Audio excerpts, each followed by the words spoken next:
Hey there, you looking kinda cute. Please consider subscribing and check out our Patreon for more. Enjoy the video.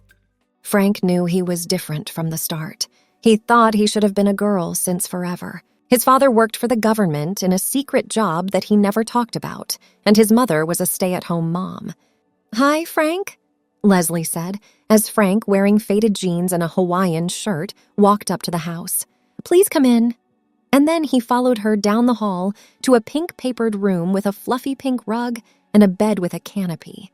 As he took off his shirt and shorts, she gave Frank a pink skirt with ruffles and a top with pink and blue stripes. He quickly put on a pair of girls' pants and a pair of nylons, grabbed a blonde-haired girl doll, and Leslie grabbed a brown-haired boy doll.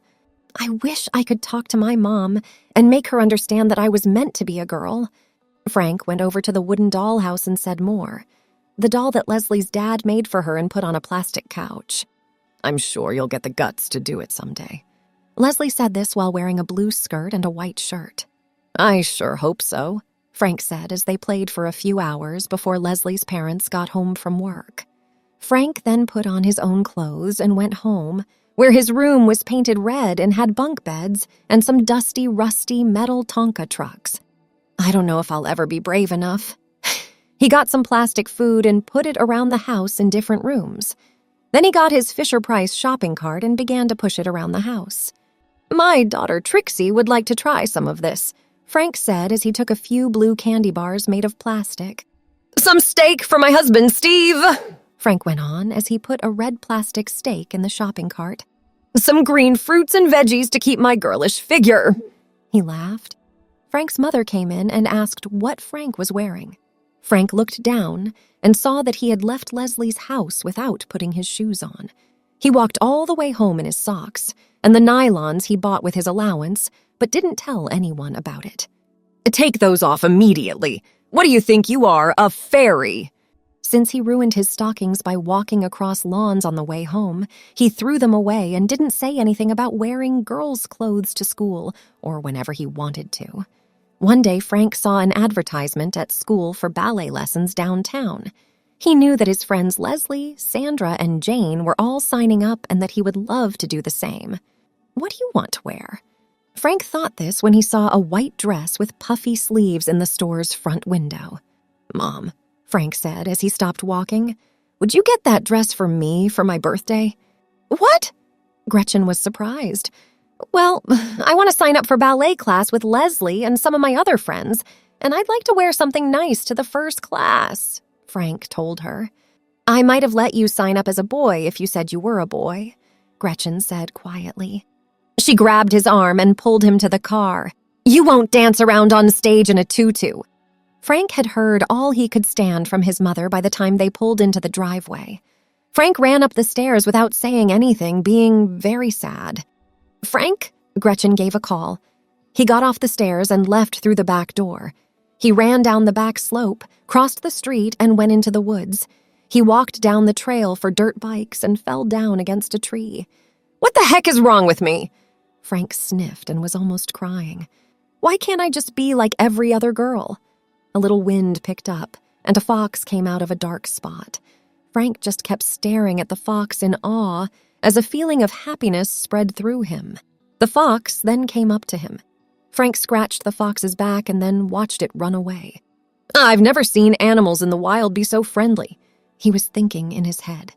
Frank took the long way home, and on the way, he walked onto the school's playground. He used the slide and swung for a while. He heard something coming from the community center by the school.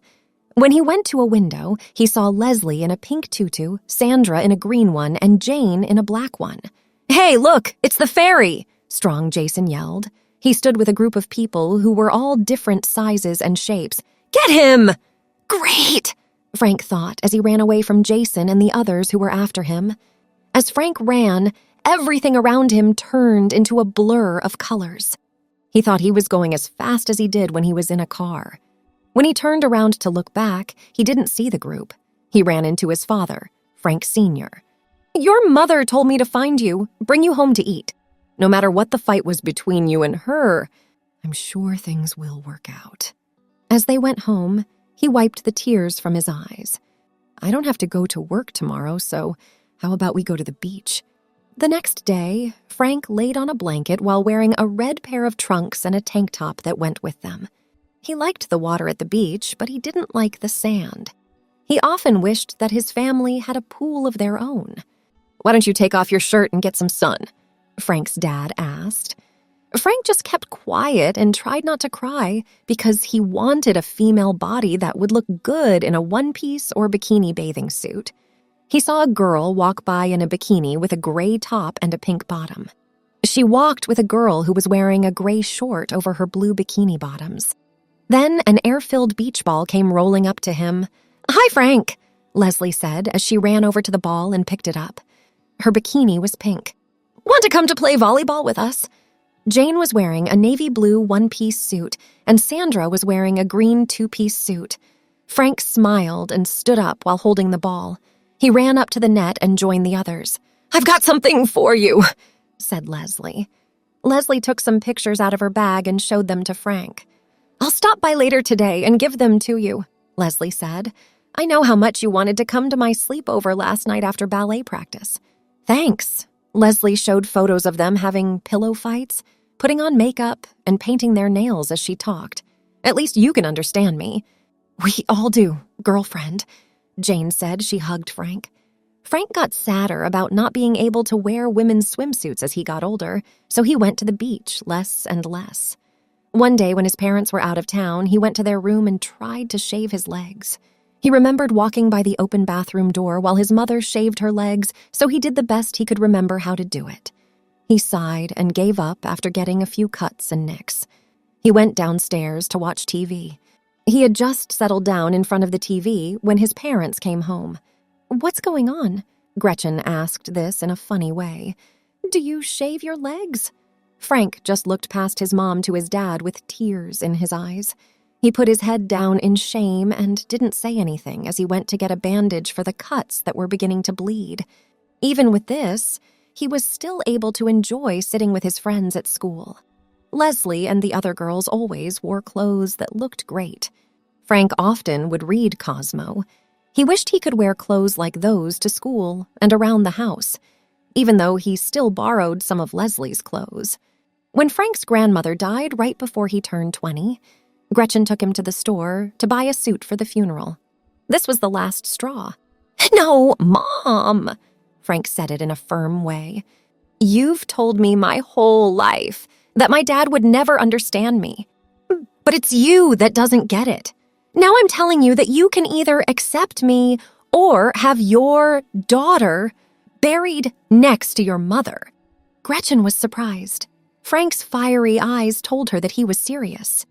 She knew that the way he looked at some of his male coworkers at the grocery store was the same way a woman looks at a man she likes. "Do you know what you're getting yourself into?" Gretchen said in defeat. "Less than you think," said Frank's dad while walked up to him. "If Frank wants to be a fairy princess instead of a prince, all he has to do is focus and call on the power within him." Frank tried to focus, and he felt hot all over. It was like he was lying in front of a fire on a cold night. The heat started in the middle of his stomach and went through his whole body. As it went farther, he noticed changes. He felt the tickling of his hair on the back of his neck and between his shoulder blades. He also felt the weight on his. When he opened his eyes, a pretty girl with red hair was standing where Frank had been. On his back were beautiful butterfly-like wings of different colors that were almost see-through. "You can also make the wings go away whenever you want, Selena," Frank said as he changed Frank's name to one that the new woman liked. She focused, and the wings went away. Later, Selena went to the funeral wearing a long black dress, black pantyhose with open heels that showed off his red polished toes, and a black hat with a built-in veil. Selena could make everyone forget she used to be a boy with the help of cross-dress magic. Because of how Leslie, Jane, and Sandra treated her all the time, she let them remember. Frank Sr. was glad to see that his daughter was happy, and he knew that when she was ready, she would make a great fairy queen. In her heart, she had always been a fairy. Thanks for watching. Be sure to check out Patreon for a lot more content and early access to YouTube videos.